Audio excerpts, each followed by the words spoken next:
Anjing.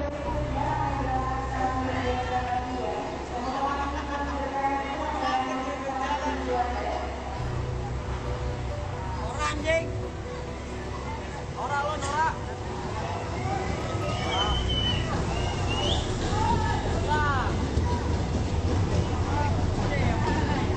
Bayangin guys, kalian naik kereta api dalam keadaan sesek, pedagang asongan di mana-mana, toiletnya bau, dan juga ada orang yang naik di atas gerbong kereta.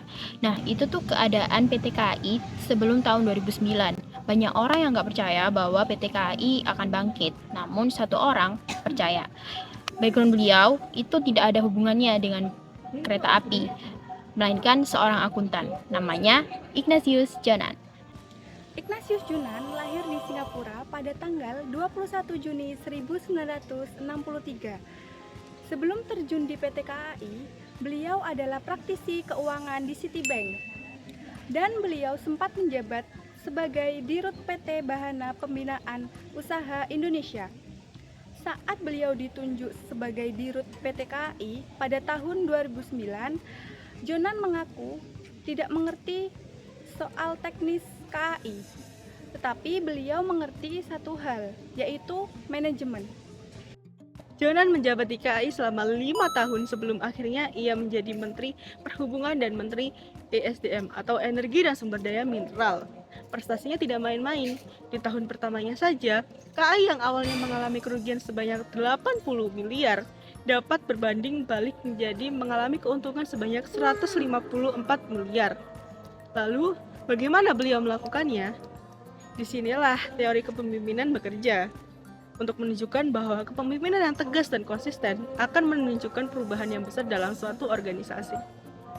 Kejayaan PT KAI ini tidak luput dari jasa Ignatius Jonan dalam memimpin PT KAI sendiri, sehingga bisa mendapatkan untung yang segitu banyaknya.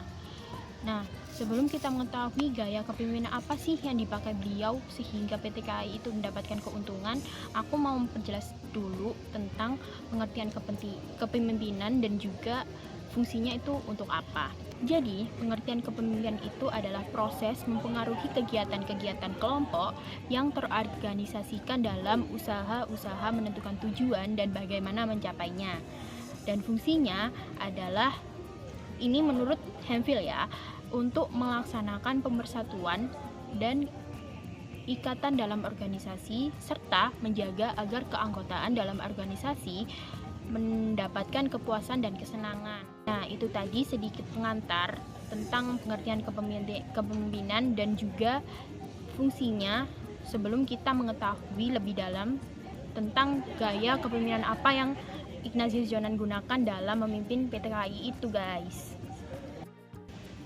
Dalam mata kuliah kepemimpinan, Jonan adalah contoh nyata dari transformational leadership, yang dimana Jonan tidak hanya memperbaiki kereta, tetapi juga memperbaiki budaya organisasi, yang dimana Jonan sendiri menetapkan standar baru, yaitu KAI bukan lagi perusahaan transportasi, tapi perusahaan jasa pelayanan, yang dimana beliau menghapus sistem calo, mewajibkan AC di semua kelas, dan memecat ribuan orang yang tidak mau berubah demi integritas perusahaan. Poin yang kedua adalah servant leadership atau pemimpin yang melayani. Masih ingat foto viral beliau saat tidur di kursi kereta ekonomi pada saat arus mudik? Itu bukan pencitraan, melainkan beliau mempraktekkan yang namanya leading by example. Jonan tidak memerintah di balik meja, melainkan turun langsung ke lapangan, mengecek toilet stasiun, serta memastikan kenyamanan untuk penumpangnya sendiri. Pesannya jelas, jika dirut saja mau susah, maka tidak ada alasan untuk bawahan untuk bermalas-malasan. Dari penjelasan yang diberikan oleh teman-teman saya dan juga saya, dari sosok Jonan kita belajar bahwa kepemimpinan bukan berasal dari gelar ataupun jabatan, melainkan sebagaimana besar dampak yang diberikan oleh sekitarnya. Saya Putri Alustari dengan NIM 1023. Saya Nurasmi Syarifah dengan akhiran NIM 1044. Saya Yunika Maesa Anggraini dengan akhiran NIM 1019. Saya Fitria Irma Rahmaniati dengan akhiran NIM 1017. Saya Dia Aisyah Fitri dengan akhiran NIM 1043.